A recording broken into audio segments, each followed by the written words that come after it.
누가 강도 만난 자의 이웃인가? 한 율법사가 예수님께 물었습니다. 선생님, 제가 무엇을 해야 영생을 얻을 수 있습니까? 그러자 우리 예수님은 율법에 무엇이라고 기록되었니? 하고 물었습니다. 율법의 가르침을 먼저 물은 겁니다. 그러자 청년이 대답하기를 27절에 내 마음을 다하며 목숨을 다하며 힘을 다하며 뜻을 다하여 주 너의 하나님을 사랑하고 또한 내 이웃을 내 자신같이 사랑하라 하였나이다 그랬습니다. 이 대답을 들으시고 예수님께서 그래, 내 말이 맞다, 이를 행하라, 그러면 살리라, 이렇게 대답하셨어요. 여기까지는 참 좋았습니다. 그런데 이 청년의 마음에 으스대고 싶은 마음, 교만한 마음이 들어왔습니다. 자기가 얼마나 말씀에, 율법에 충실했고 얼마나 믿음이 좋은 사람인가를 예수님한테 나타내고 싶었습니다. 성경에 보니까 그 사람이 자신을 옳게 보이려고 예수님께 질문을 던졌다, 이렇게 밝히고 있거든요. 29절에 그러면 내 이웃이 누굽니까? 이렇게 물은 거예요, 이 사람이. 여기에 우리 주님께서 한 예를 들어서 더 구체적으로 내 이웃이 누구인지를 설명해 주십니다. 어떤 한 사람이 있었는데 예루살렘에서 여리고로 내려가다가 강도를 만났습니다. 이 강도들이 이 사람의 옷을 벗기고 때려서 거의 죽도록 했습니다. 그리고 꼼짝달짝도 못하는 중국 같은 그 사람을 버리고 갔습니다. 한참 지나서 그 길로 제사장이 지나갔습니다. 그런데 이 제사장이 가서 살펴보지도 않고 그를 피해서 갔습니다. 또 레인이 왔는데 이 레인도 죽어가는 그 사람을 발견했는데 역시 모른 척하고 지나갔습니다. 그런데 여행 중에 있던 사마리아 사람이 그를 발견하고는 불쌍히 여겼습니다. 그리고 응급치료를 시도했습니다. 자기 짐승에 태워서 주막으로 데려가서 돌봐줍니다. 하룻밤을 자고 나서 이 사람이 살아났습니다. 위기를 넘겼습니다. 그것을 보고 이 사람이 주막 주인에게 이르기를 이 데나리온을 주면서 이 사람을 잘 돌봐주시오. 나중에 돈이 더 들면 내가 다시 와서 반드시 정산해 주겠소. 그러니 이 사람을 잘 돌봐주시오 하고 부탁을 했습니다. 이 이야기를 들려주신 우리 예수님의 의도는 누가 강도 만난 사람의 이웃이 되겠느냐 하는 것을 알려주시려는 거예요. 이 말에 당연히 이 사람이 대답했습니다. 자비를 베푼 사람입니다. 주님의 말씀은 너도 가서 이와 같이 하라는 거예요. 레인 제사장은 그냥 지나갔습니다. 왜? 율법에 죽은 사체나 더러운 것을 만지면 부정해서 예배를 인도할 수도 없고 제사를 드릴 수도 없고 참여할 수도 없기 때문에 율법을 지키겠다고 죽어간 사람, 강도 만난 사람을 외면했습니다. 그런데 사마리아 사람은 그렇지 않았습니다. 율법이고 뭐고 사랑이 먼저였습니다. 사람이 목숨이 먼저였습니다. 생명이 먼저였습니다. 그래서 그 모든 율법을 데리고 놓고라도 먼저 그를 구원한 겁니다. 돌봐준 겁니다. 그리고는 자기 물질까지 써가면서 그를 돌봐줬습니다. 바로 이 사람같이 하라는 거예요. 레인들아, 제사장들아, 하나님의 택한 자녀들아, 말씀, 율법만을 따지지 말고 실천하라는 겁니다. 예수님께서 하신 말씀은 그래, 네가 정답을 맞췄다, 잘했다, 이런 칭찬이 아니고 내가 정말 많은 것을 알고 있구나, 야, 하나님 말씀 정말 잘 알고 있다, 이것이 아니고 가서 너도 이 사마리아 사람처럼 사랑을 실천하라는 거예요. 우리 예수님은 마음으로 알고 있는 지식, 상식, 정보를 칭찬하는 것이 아니라 행동하는 믿음, 실천하는 믿음을 요구한 것입니다. 우리 예수님은 성도들이 하나님의 말씀에 대해서, 구원과 속죄에 대해서, 하나님의 사랑과 하나님의 자녀되는 길에 대해서, 영원한 멸망에서 멸망치 않는 것에 관해서, 저주에서 벗어나는 길에서, 죽어도 다시 사는 부활에 관하여 아는 것에 머물러 있기를 원치 않습니다. 그 알을 가지고, 그 알을 갖고 있는, 그 정보, 그 질 갖고 있는 사람이 삶의 현장에서 세상을 비추기를 원하십니다. 제자들이 자비를 베푼 자니이다 라고 했을 때 예수님은 가서 너도 이와 같이 하라 하신 말씀을 잊지 마시기 바랍니다. 믿음은 여러분들이 배우고 익힌 것들을 삶의 현장에서 실천에 옮길 때 진리가 진짜가 되는 것입니다. 하나님의 말씀이 말씀되는 것입니다. 본문 27절에 내 마음을 다하며 목숨을 다하며 힘을 다하며 뜻을 다하여 주 너의 하나님을 사랑하고 그랬습니다. 이 말씀이 무슨 뜻인가 하면 하나님을 섬기는 일에 목숨을 걸라는 것입니다. 따라서 합시다. 하나님을 섬기는 일에 목숨을 걸자. 그러니까 목숨을 내놓고 사랑하라는 겁니다. 여기 목숨을 건다라고 하는 뜻은 예수님을 사랑하는 일에 인생을 걸라는 거예요. 예수님을 사랑하는 일, 예수님의 말씀을 실천하는 거죠. 사랑하면 그분의 말을 잘 듣지 않습니까? 주님을 사랑한다고 하면 주님의 말씀을 잘 듣지 않습니까? 듣는다고 하는 것은 순종한다는 거예요. 그러니까 주님을 사랑하는 일에 인생을 걸어라. 또한 내 이웃을 내 자신같이 사랑하라 그러셨어요. 내 이웃을 내 자신같이 사랑하라. 이게 무슨 뜻입니까? 이 말은 내 이웃을 위해서 희생을 하라는 겁니다. 내 남편을 위해서 너 희생하라.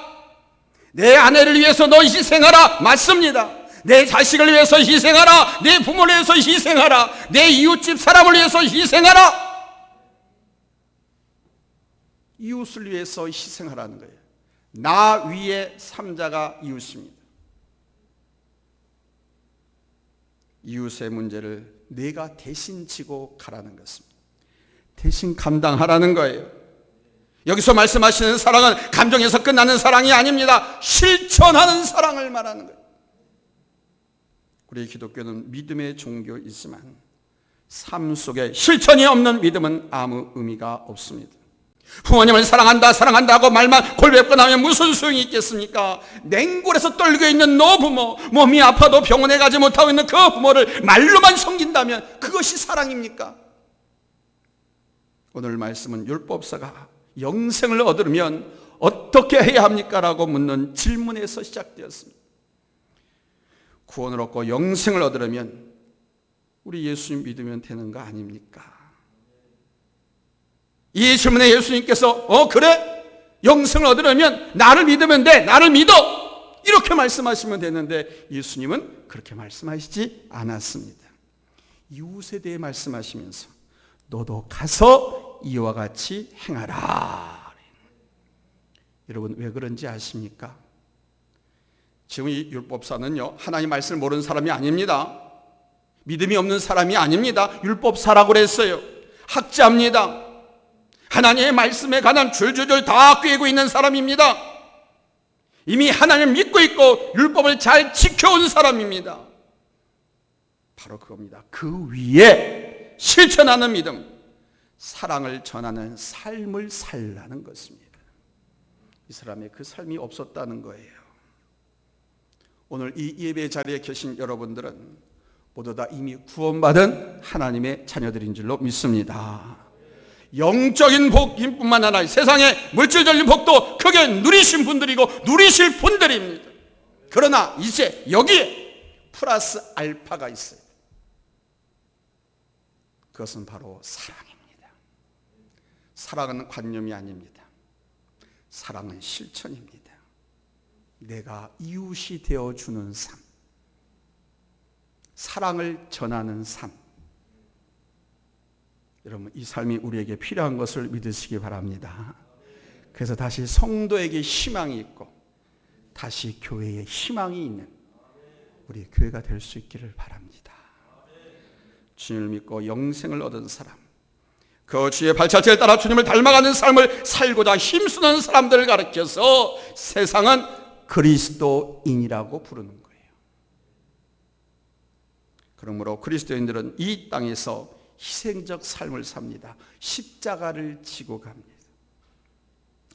주님 뜻대로 살기로 했네. 주님 뜻대로 살기로 했네. 주님 뜻대로 살기로 했네. 뒤돌아서지 않겠네. 이 세상 살아 날 몰라줘도, 이 세상 살아 날 몰라줘도, 이 세상 사람 날 몰라줘도 뒤돌아서지 않겠네. 다 같이 합시다. 세상 등지고 십자가 보내.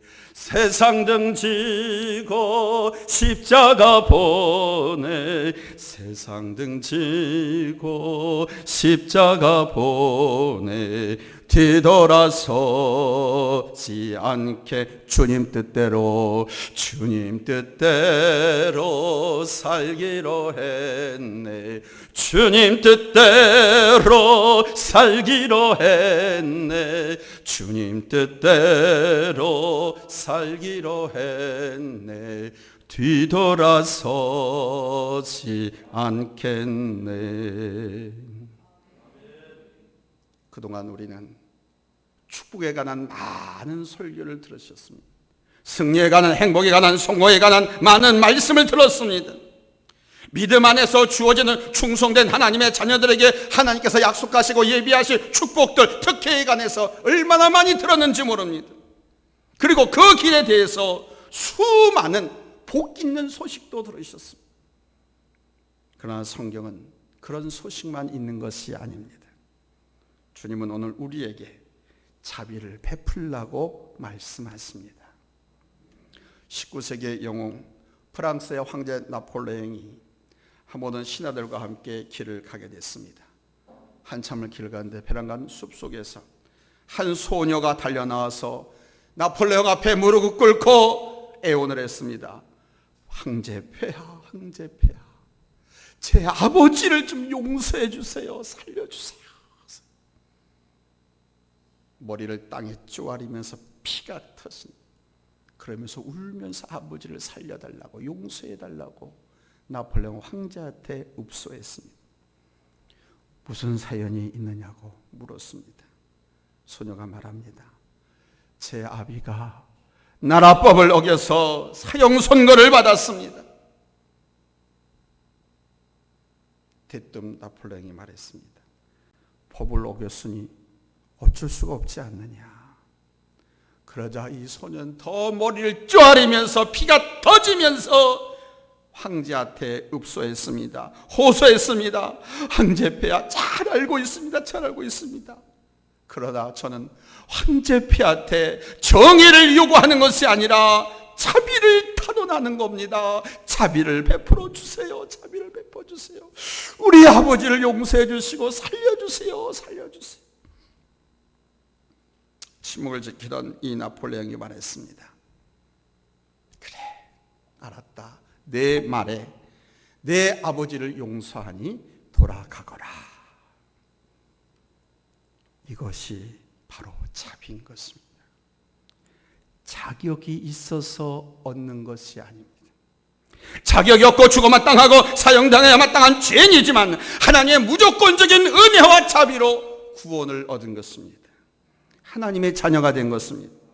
그런데 거기에다 하나님이 나를 사랑하고 신뢰하고 충성되이 여기셔서 복받게 하시려고 목사로, 장로로, 집사로, 권사로, 교사로, 구역장으로, 강사로 하나님의 교회 청지기들로 여러분들을 세우셨습니다.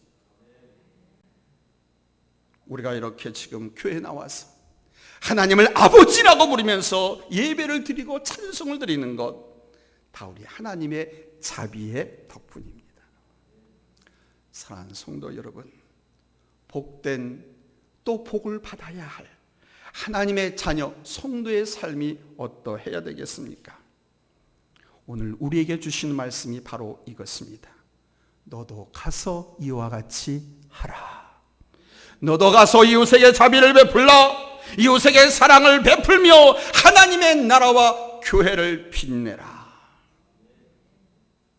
이것이 바로 여러분 우리 주님의 그 자비에, 우리 하나님의 은혜에 보답하는 삶인 줄로 믿습니다. 주님께서 오늘 주신 이 말씀을 가슴에 깊이 새기시고 작은 것부터 하나하나 실천해서 그리스도의 향기와 사랑을 이웃에게 전하는 성도들이 되시기를 예수님의 이름으로 축원합니다. 할렐루야, 할렐루야. 여러분들의 이런 모습에 주위의 모든 사람들의 입에서 여러분을 칭찬하고, 여러분을 칭찬하는 것은 교회를 칭찬하는 거예요. 여러분을 칭찬하는 것은 우리 하나님 앞을 찬송하는 겁니다. 여러분들의 그 삶을 통해서 하나님을 높여드리며 여러분을 통해서 그들에게 복음이 전해지는 놀라운 역사가 일어나기를 예수님의 이름으로 축원합니다. 할렐루야. 기도합니다.